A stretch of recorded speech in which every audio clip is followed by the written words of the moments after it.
এশার নামাজের পরে শুধুমাত্র এই সূরাটি আপনি 3 বার পড়ুন, আল্লাহ পাক রব্বুল আলামিন আপনার মনের আশা কবুল করে নেবেন। আপনার দোয়া কবুল হচ্ছে না, আপনি হয়রানি পেরেশানির ভিতরে আছেন, টেনশনের ভিতরে আছেন, হারি এত দোয়া আমি করতেছি, কেন জানি আমার দোয়াটা কবুল হচ্ছে না, কোথায় জানি আমার ঘাটতি রয়েছে। দেখুন, কুরআনুল কারীমের ভিতরে আল্লাহ পাক রব্বুল আলামিন 114 খানা সূরা আমার আল্লাহ দিয়েছেন।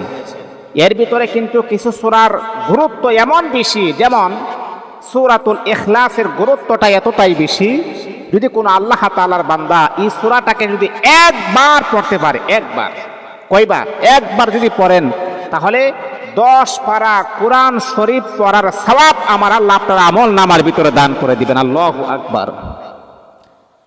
যদি কোনো আল্লাহ তাআলার বান্দা এই সূরাটা 3 বার পড়বেন, সূরাতুল ইখলাস, কুল হুয়াল্লাহু আহাদ আল্লাহুস সামাদ লাম ইয়ালিদ ওয়া লাম ইউলাদ ওয়া লাম ইয়াকুল লাহু কুফুয়ান আহাদ।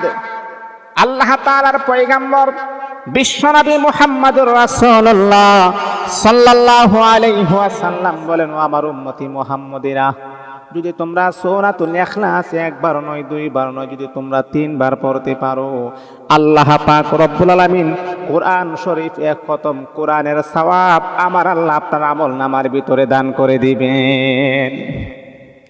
ও আল্লাহ তাআলার বান্দা, আপনার দোয়া কবুল হচ্ছে না, কিভাবে আপনার দোয়াটা আল্লাহ পাকের কাছে কবুল করাইবেন? সেই জন্য আপনি আশার নামাজ যখন আপনি পড়বেন, আশার নামাজ পড়ার পরে একবার আপনি দুরূদ শরীফ পড়বেন, কারণ দুরূদ শরীফ যেই কোনো দোয়া করার শুরুতে যখন দুরূদ শরীফ পড়া হয়, এই দোয়াটা অতি তাড়াতাড়ি মালিকের কাছে কবুল হয়ে যায়।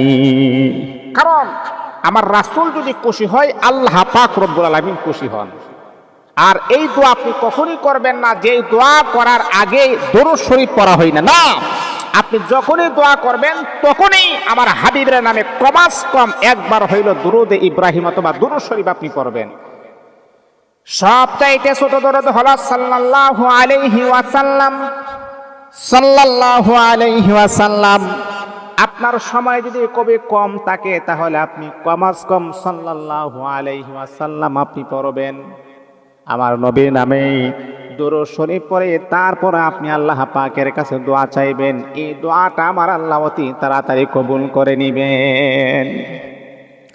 এ মুসলমান বন্ধুগণ, এশার নামাজের পরে যেই সূরাটা আপনি 3 বার পড়বেন, 1 নাম্বার হলো দুরূদ শরীফ পড়বেন, 2 নাম্বার হলো সূরাতুল ইখলাসটা আপনি 3 বার পড়বেন। তারপরে মালিকের কাছে আপনি দোয়া করবেন। আপনি যে কোনো দোয়া করবেন, আরশের মালিক আমার আল্লাহ সেই দোয়াটা কবুল করে নেবেন।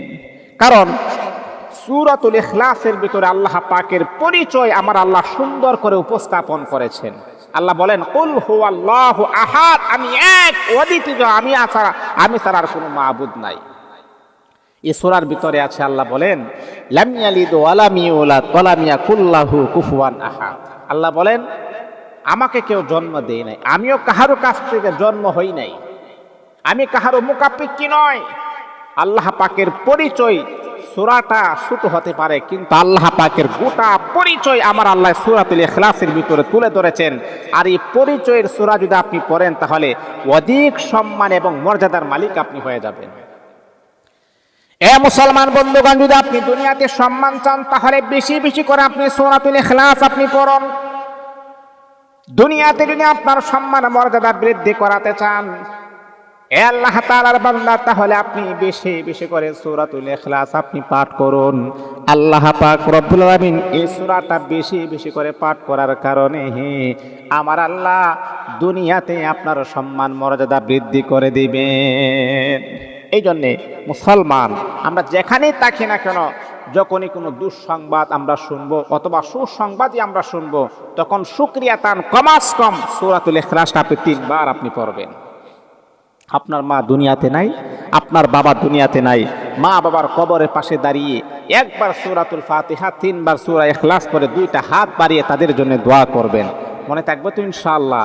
এই জন্য আমাদের সময় কম লাগবে, কিন্তু এটার অনেক ফজিলত, অনেক সওয়াব আমরা পেয়ে যাব। সময় কম, কিন্তু অনেক সওয়াব আমরা পেয়ে যাব। আল্লাহ পাক আমাদের